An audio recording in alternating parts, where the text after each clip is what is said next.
Seja bem-vindo, Pedro, ao nosso Tudo em Dia. Bom dia aos ouvintes, bom dia. A gente que... Hoje eu quero agradecer a Deus, né? Por estar sóbrio, né? Sim. Então, o alcoolismo, ninguém começa a beber no alcoolismo, ninguém torna-se um alcoólico de um dia para a noite. Às vezes tem pessoas que estão com 20, 30 anos, que começou a beber e de 1 ano, 2 anos eles já tornou-se dependente do alcoolismo, né? O meu processo foi muito, num período rápido, porque a gente comecei a beber e tal, com pouco tempo eu já estava tomando todas as coisas possíveis. Todos os dias, todos os dias eu fui bancário aqui na cidade, duas instituições bancárias, e eu primeiro perdi o emprego, fiz tudo do alcoolismo.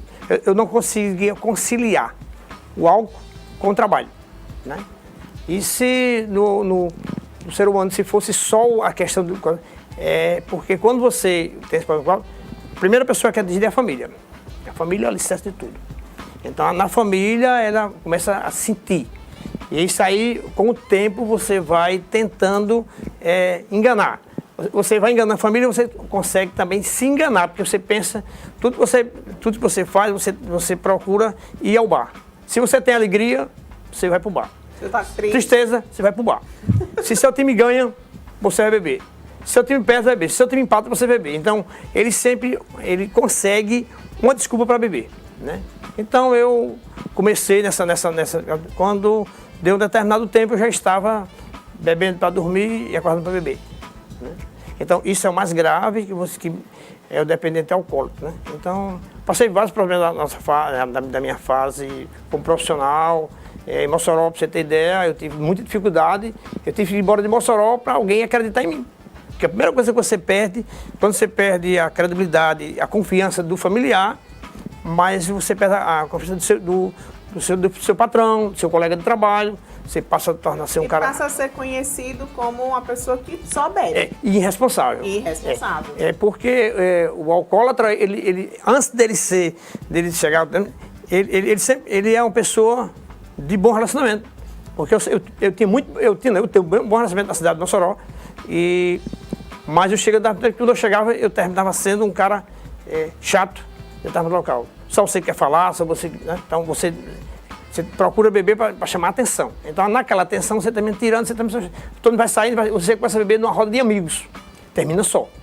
Isso é exatamente o atípico do portador do alcoolismo. Então, para que eu chegasse a esse estágio, eu tive que passar por várias provações de família, de internamento, para poder chegar. Eu sempre costumo dizer que, para mim, eu já me hospedei em vários hotéis 5 estrelas da minha vida, mas o melhor hotel 5 estrelas da minha vida chama-se São Camilo de Leles. Fui paciente da São Camilo. Cheguei a um nível interno lá e tal, que ninguém mais aguentava. E eu era um bebedor fujão. Pensava beber aqui, da fé eu estava em Tibalda, daqui eu estava em Natal. Rico. Era um bebo rico. No meu estágio, teve 2 estágios assim fortes, porque primeiro eu tive o primeiro estágio quando eu trabalhei no primeiro banco e saí, achava que em Mossoró, meu problema estava em Mossoró. Eu fui lá pro sul, o problema não estava lá, o problema estava em mim, como alcoólatra. E quando voltei, entrei em outra instituição bancária, foi da mesma maneira. Então, eu vi que, na verdade, o problema estava comigo. Então... Seu Pedro, me diga uma coisa. Por que é que vocês falam, então, que é alcoólatra em recuperação? É porque quando você tem exatamente a disposição para beber o álcool, se passar 1 ano, 2 anos, 3 anos sem beber, pronto, sempre tem recuperação. Porque na hora que ele voltar a beber o primeiro gole, automaticamente ele toma o segundo, embora que ele não volte de uma maneira muito rápido, mas ele volta. Então a gente diz, alcoólatra sempre é alcoólatra. Agora, em recuperação, sempre é um dia de cada vez. Evitando o primeiro gole. Então, se você evita o primeiro gole, você não chega no segundo, chega no terceiro. Quer dizer, porque quem embriaga não é na garrafa, é o primeiro gole. E você começa pelo primeiro gole. Você acha bom? Bom, e toma uma cerveja, toma 2, né? Aí você fica trocando bebida. Não, isso aqui tá me embriagando porque eu tô tomando cachaça. Aí sai da casa, eu vou tomar cerveja, ou uísque e tal. Mas no final, você sempre começa e você termina sempre, volta a beber. Então, por isso nós temos que ter essa vigilância, né? Para que você se mantenha sóbrio. A sobriedade depende exatamente disso. Você tem que ter uma força de vontade muito grande. E uma consciência muito grande Pô, também. por quê? Porque a sociedade hoje ainda, com toda a mídia, com toda a divulgação, a sociedade ainda ele encara o alcoólatra como doente, e sim como irresponsável. É verdade. Então, eu bati várias portas em Mossoró de emprego e nunca consegui emprego. Rapaz, você trabalha no Bradesco, você era chefe do departamento, você ganha salário X, aí você vem na minha empresa, atrás de um emprego, salários inferiores, por quê? Não tem. Então eu tive que sair daqui, fui embora para Natal, para tentar uma nova vida, alguém acreditar em mim lá fora. Eu nunca tinha me visto e vi eu como um profissional, não como um alcoólatra. Então a maioria dos portadores do alcoolismo, ele tem essa discriminação da sociedade. Mas tem recuperação? Tem. Tem tratamento? Tem. E quem foi que ajudou, quem lhe deu a mão, quem teve a paciência de esperar essa recuperação chegar, de viver essa recuperação com o senhor? Primeiro Deus, que tem, primeiro Deus deu essa força, né? E em segundo lugar, eu conheci Alcoólatras Anônimos, eu internado na Casa de Saúde de São Camilo de Lélis, e eu conheci o Alcoólatras Anônimos lá.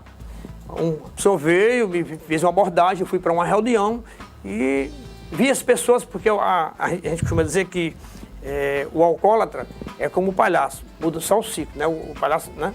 Então eu vi as pessoas passando e contando a minha história, porque a história do alcoolismo de José, de João, de Pedro, de Manel é quase igual, muda, né? Só o personagem. Então, através disso eu recebi a abordagem, entendi que aquela pessoa estava falando da minha vida, vocês sabem, ele nunca tinha me visto.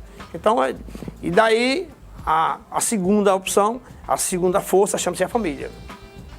A família, em tudo, a família é o ponto ideal para cada, né? É o alicerce de tudo que vai ser da família. Mas quando às vezes você vai e a família abandona, porque ela não aguenta mais. Isso começa com um parente mais próximo, vem o filho, vem a esposa e tal. Então, isso é uma das principais. Mas a família é onde tem maior apoio, certo? E a gente, quando a família esconde o alcoolismo, fica mais difícil a recuperação. Você tem que bater de cara e ir lá e encarar a realidade. Então, um fato interessante.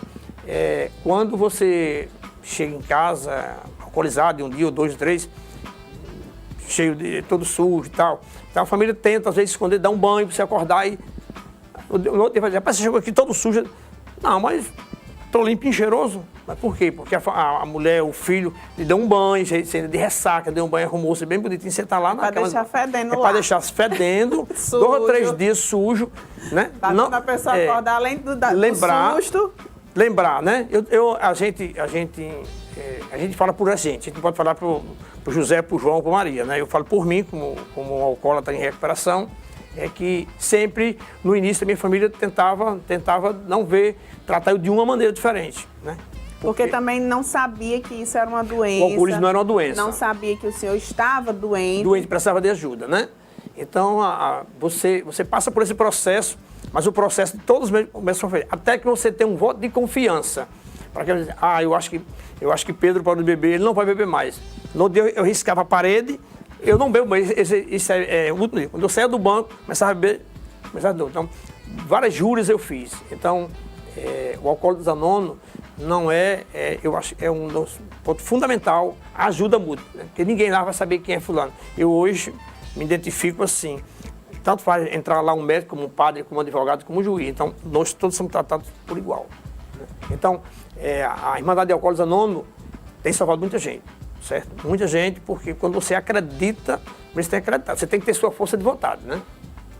Isso mesmo. A gente conversou aqui com o senhor Pedro Nascimento Paiva Fernandes. Titular Pedro Paiva. Pedro Paiva, né, conhecido como Pedro Paiva. Ele é empresário, é também um alcoólatra em recuperação. Colocou aqui para nós a sua história, né? São quase 30 anos na luta todos os dias para evitar o primeiro gole, para estar sóbrio, né? E colocar aí as pessoas para refletirem, né? Saber que o álcool é uma droga legalizada, mas que as pessoas podem adoecer, né, por estarem aí na bebida, seja ela qual for. Seu Pedro, muito obrigada pelo seu depoimento, pela sua presença aqui. A gente vai para o intervalo e daqui a pouquinho a gente volta trazendo mais conteúdo de valor para você.